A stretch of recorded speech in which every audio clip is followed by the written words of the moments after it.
So local ఎలక్షన్స్కి time వచ్చిందండి. అన్ని పత్రికల్లో కూడా మనకి లోకల్ ఎలక్షన్స్ గురించి రాశారు. మోగిన లోకల్ నగారా అని దీంట్లో రాస్తే మనకి ఈనాడులో సంగ్రామ బేరీ అంట, అంటే గ్రామాల్లో జరిగేది కాబట్టి సంగ్రామ బేరీ అని చెప్పి వీళ్ళు పెట్టారు. ఆంధ్రజ్యోతిలో సమరానికి సై,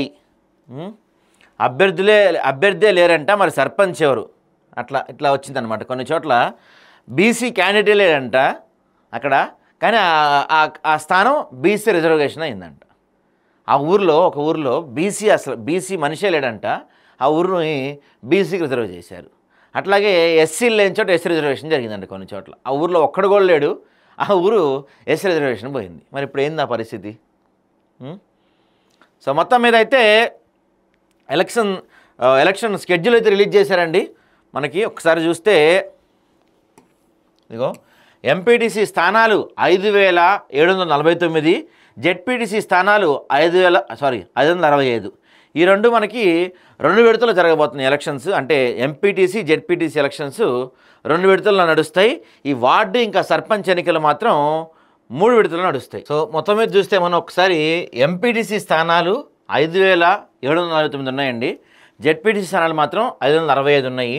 గ్రామ పంచాయతీలు 12733, వార్డులు 112,288 వార్డులు ఉన్నాయి మొత్తం మీద. సో ఈ ఎంపీటీసీ జెడ్పీటీసీ స్థానాలు మనకి 2 విడతల్లో జరుగుతాయి. ఆ తర్వాత ఈ గ్రామ పంచాయతీ ఇంకా వార్డులు ఇవి 3 విడతల్లో జరగబోతున్నాయి ఎలక్షన్స్. సో మొదటి విడత ఎంపీటీసీ జెడ్పీటీసీ స్థానాలు మొదటి విడత అక్టోబర్ 23 జరుగుతాయి, లెక్కింపు మాత్రం నవంబర్ 11 అవుతుంది. ఇక పోలింగ్ అక్టోబర్ 27 జరిగితే లెక్కింపు మాత్రం నవంబర్ 11 అవుతుంది. ఈ గ్రామ పంచాయతీలు మాత్రం first phase October 31, second phase November 4, third phase November 8. So ఈ 3 విడతల్లో కూడా అదే రోజు పోలింగ్ జరుగుతుంది, అదే రోజు సాయంత్రానికి రిజల్ట్స్ కూడా వచ్చేస్తాయి అన్నమాట. సో ఈ నిన్నటి నుంచే ఎలక్షన్ కోడ్ అమల్లోకి వచ్చింది రాష్ట్ర వ్యాప్తంగా. సో ఎలక్షన్ కోడ్ అమల్లో ఉన్న కారణంగా 50,000కు మించి నగదు బదిలీ, అంటే మీరు ఎక్కడైనా సరే 50,000 కన్నా ఎక్కువ cash without proper documents, without proper proof మీరు క్యాష్ ట్రాన్స్ఫర్ చేయకూడదు అనమాట, 50,000 కన్నా మించి. దాంతోపాటుగా ప్రభుత్వ పథకాలు ఏవి కూడా, అంటే ఆన్గోయింగ్ స్కీమ్స్ ఏవైతే ఉంటాయో వాటిని అమలు చేయొచ్చు, కానీ కొత్త పథకాలు అయితే అమలు చేసే అవకాశం లేదు ఇంక నుంచి. సో అవే కీలకంగా కనపడుతున్నాయి. ఇక దీంతో పాటుగా ప్రధానమైన సమస్య ఏంటంటే, ప్రధానమైన డిస్కషన్ ఏందయ్యా అంటే, అసలు ఈ ఎన్నికలు జరుగుతాయా లేదా, ఈ ఎన్నికలు జరుగుతాయా లేదా, జరిగితే ఎలక్షన్స్లో 42% రిజర్వేషన్ అమలు అవుతుందా అవదా, కోర్టులు ఏ విధంగా ముందుకెళ్తాయి, రెడ్డి జాగృతి సంఘం వాళ్ళు ఏ విధంగా ముందుకెళ్తారు, ప్రభుత్వం ఏ విధంగా ముందుకెళ్తుంది అనేది ఇప్పుడు మనకి ప్రధానంగా ఉన్న క్వశ్చన్స్ అనమాట. సో చాలామంది నిన్నటి నుంచి ఎలక్షన్స్ ఎప్పుడు అనే డేట్ కన్నా ఎలక్షన్స్ అసలు జరుగుతాయా లేదా అనే చర్చే ప్రధానంగా వినిపిస్తుంది. ఒకసారి చూద్దాం మనం.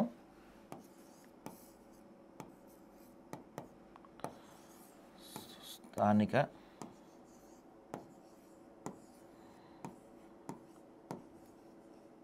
ఎన్నికలు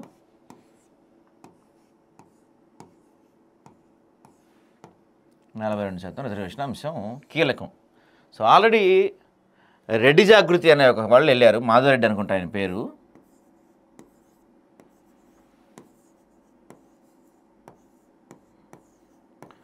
రెడ్డి జాగృతి అనేవాళ్ళు వీళ్ళు కోర్టుకి వెళ్తే కోర్టు నెక్స్ట్ హీరింగ్ అక్టోబర్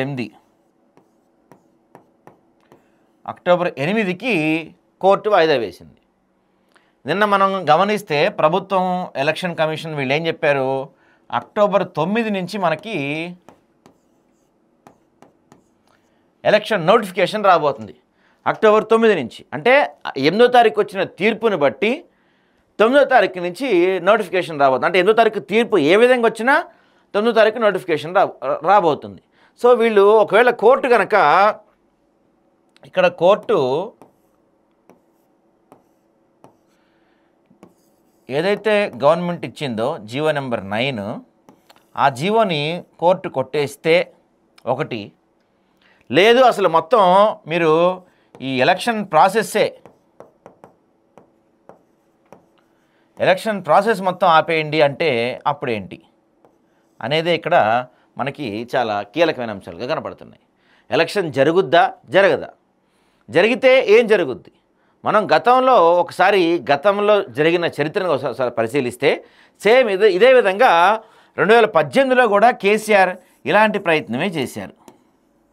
2018లో ఆయన పంచాయతీరాజ్ చట్టం సెక్షన్ 285A సవరించి బీసీలకి 34% రిజర్వేషన్ ఇద్దామని చెప్పి ఆయన ఒక ప్రతిపాదన తీసుకొచ్చారు. వెంటనే కొంతమంది కోర్టుకి వెళ్ళారు, హైకోర్టు కొట్టేసింది. హైకోర్టు కొట్టేస్తే సుప్రీంకోర్టు కూడా వెళ్తే సుప్రీంకోర్టు నువ్వు అర్జెంటుగా ఈ పిటిషన్ని కనుక ఉపసంహరించుకోకపోతే నీకు మొత్తానికి అసలు ఎలక్షన్స్ మొత్తానికి రిజర్వేషన్ తీసేస్తామని చెప్పి కోర్టు గట్టిగా వార్నింగ్ ఇస్తే విత్డ్రా చేసుకొని వెనక్కి వచ్చేసారు అప్పుడు. కానీ ఈ 2018లో వీళ్ళు చేర్చిన ఈ 285A ఆర్టికల్ ప్రకారం ఏంటంటే 50% దాటదని ఆల్రెడీ మనకి సుప్రీంకోర్టు క్యాప్ ఎప్పటి నుంచో ఉంది. సో అందులో భాగంగానే ఈ 285A పంచాయతీరాజ్ సవరణ చట్టం ఉంది. ఇప్పుడు మరి ఏం చేయాలి మనోళ్ళు?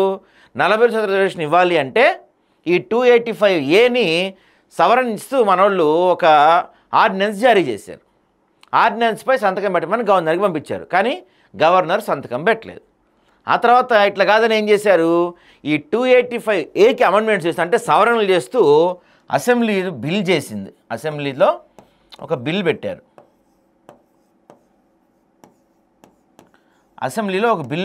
ఆ బిల్లు కూడా గవర్నర్ దగ్గర పెండింగ్లో ఉంది. ఈ బిల్లు ఒకటి గవర్నర్ దగ్గర పెండింగ్లో ఉంది. వీళ్ళు ఇచ్చిన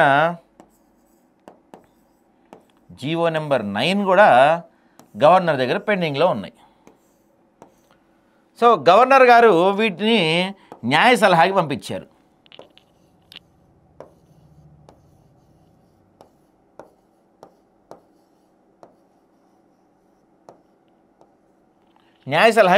గవర్నర్ గారు. ఇక్కడే మొత్తం ప్రక్రియ అంతా ఆగిపోయింది. కోర్టులు ఏమంటాయి, గవర్నర్ దగ్గర ఉన్నప్పుడు న్యాయ సలహాకి వెళ్ళినప్పుడు గవర్నర్ ఈ 285A దానిపైన సంతకం పెట్టినప్పుడు ఆర్డినెన్స్ పైన కావచ్చు, లేకపోతే మీరు పెట్టిన బిల్లు పైన కావచ్చు, రెండింటిపైన గవర్నర్ సంతకం పెట్టినంత వరకు మరి మీకు తొందర ఏంటి అని చెప్పి కోర్టు. ప్రభుత్వం ఏమో ఎట్టి పరిస్థితుల్లో మేము దీనికి చట్టబద్ధత తీసుకొచ్చాక ఎలక్షన్స్కి వెళ్ళాలని ప్రభుత్వం. దీంతోపాటుగా గవర్నర్ గారు ఎందుకు ఆగుతున్నారంటే, ఒకవేళ గవర్నర్ సంతకం పెట్టినా సరే నాకున్న అంచనా ప్రకారం ఈ ఆర్డినెన్స్ పైన కావచ్చు, బిల్లు పైన కావచ్చు గవర్నర్ గారు సంతకం పెట్టరు. ఎందుకంటే ఆయన న్యాయ సలహా కోరుతారు. ఆ న్యాయ సలహా ఏమనిస్తారు, ఇది 285A పంచాయతీరాజ్ చట్టాన్ని మీరు సవరణ చేస్తే సరిపోదు, ఈ మొత్తాన్ని తీసుకెళ్ళి రాజ్యాంగ సవరణ చేయాలి, దీన్ని 9th షెడ్యూల్లో పెట్టాలి.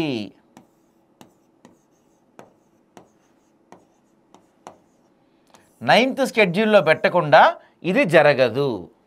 ఈ 9th షెడ్యూల్లో పెడితేనే 50% సుప్రీంకోర్టు క్యాప్ను దాటి వెళ్ళగలుగుతాం, లేకపోతే సాధ్యం కాదు. కాబట్టి ఆబ్వియస్లీ ఇది సాధ్యం కాదు. కాబట్టి అంటే 50% రిజర్వేషన్ అనే అంశం 50% దాటి వెళ్ళకూడదు. కాబట్టి గవర్నర్ గారు దీనిపైన సంతకం పెట్టరు. మరి కోర్టులు ఏం చేస్తాయి?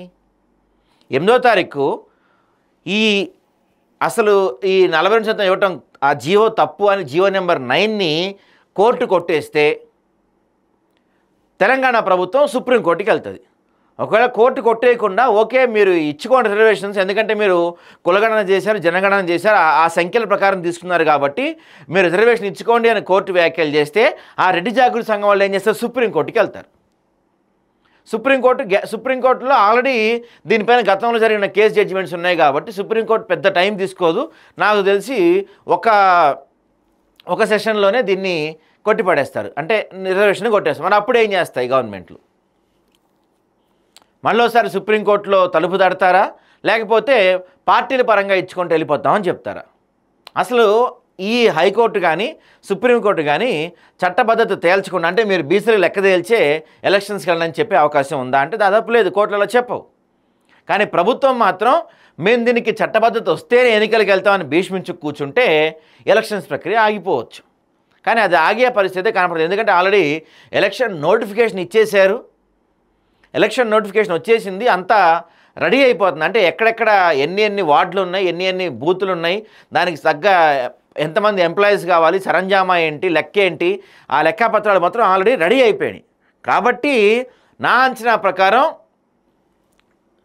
ప్రభుత్వం అయితే వెనక అడుగు వేయదు. కోర్టులు గ్యారంటీగా మన హైకోర్టే కొట్టేయచ్చు, లేకపోతే సుప్రీంకోర్టే కొట్టేయచ్చు. కానీ మనం ఇచ్చిన ఈ జీవో నెంబర్ 9 స్థానిక సంస్థల ఎన్నికల్లో బీసీలకి 42% రిజర్వేషన్ కల్పించే ఈ అంశాన్ని మాత్రం ఖచ్చితంగా కోర్టులు కొట్టేస్తాయి. కాబట్టి నేనైతే ప్రభుత్వం వెనకడుగు వేసిద్దని అనుకుంటున్నాను. 40% రిజర్వేషన్ చట్టబద్ధత సాధ్యం కాదు, పార్టీల పరంగా ఇచ్చుకుంటామని చెప్పి ముందుకు వెళ్తారని అనిపిస్తుంది నాకైతే.